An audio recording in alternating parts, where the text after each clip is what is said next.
Hello, my name is Gail DeVos, and I'm here to tell a story for YABS, Young Alberta Book Society, and their YABS YouTube channel. This is a story that is very, very personal to me. It's a story that, although it is a folktale, has a story around it. And so I'm going to tell you first the story, the frame, and then I'll tell you the story itself. Several years ago, I had to go see a specialist, a doctor. And as I always do when I had to fill out the forms for the first visit, I put down occupation, storyteller. And so when I went in there to talk to him, he looked at the form and he said, storyteller. And now this is where I always had to explain what it meant to be a storyteller. And so I started, and he said, no. I know exactly what a storyteller is. I said, you do? And he said, yes.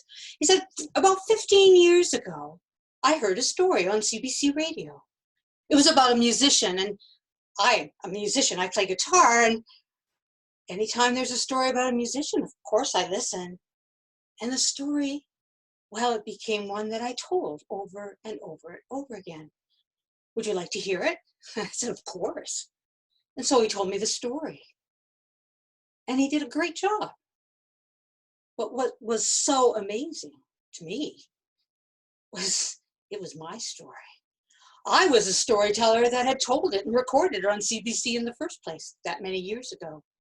And when I told him that, well, then we had a wonderful chat about stories and musicians. And after that, too, I knew I was not just a normal patient for him, although I had to see him many, many times, because he always greeted me as storyteller. And I loved that title. So this is the story that he told, or actually, the story I told that he retold so many years ago. I'm not sure why I left it out of my repertoire for so many years, but the best gift that he gave to me for telling that story was to reintroduce it to me and have me tell it once again. A long, long time ago in Burma, there was a very rich man.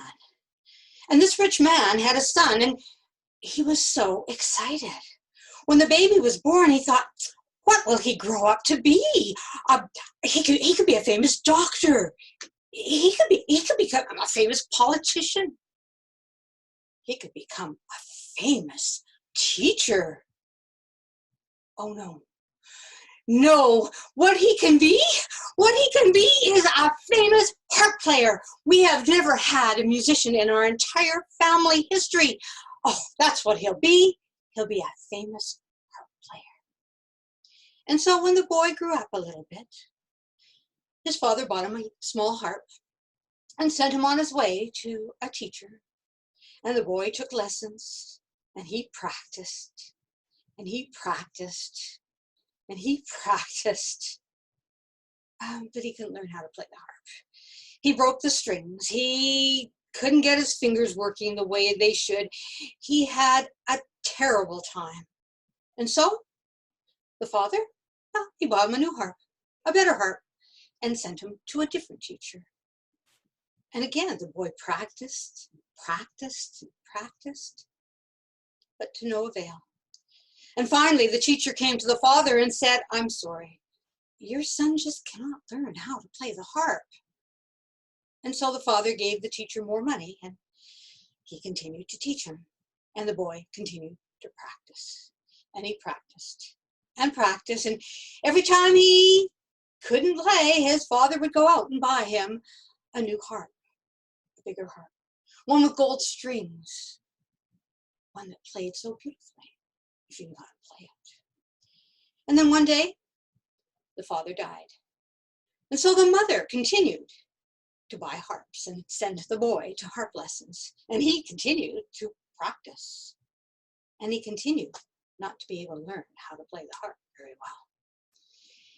Eventually, the boy grew up to be a man. He fell in love, got married, had children of his own, and he was still taking harp lessons. But now his teachers were much younger than he was. And every time he felt that he needed to learn how to play a different way, he would get a new harp, a bigger harp, a more expensive harp, and soon his house was filled with harps. And then one day, he closed his weary eyes, put his head down on his harp, and died. His family came in, and they cleaned out the house. They put all the harps away in storage spaces, and then they forgot about the harps. And eventually, they forgot about him. Through the years, there were no stories, no memories. And then one day, one of his ancestors found a harp. And he thought, where's this harp come from? I've never seen a harp before. And another one said, I think we have a harp too. We'll just check it out. And so all the descendants went and checked out all the storage places. And they started bringing all the harps to fill a hall. And then they all started telling stories about these harps and the great ancestor that they had that could play the harp. And then, eventually, all the stories became one story. And so it was, 100 years after the man died, he fulfilled his parents' wishes. He became the greatest harp player in all the world. And that's the story of the harpist. And that's dedicated to you, the listeners, and to my husband, who does practice all the time. Do you know what? He's a good harp player. Well, not a harp player, a musician. Thank you for listening.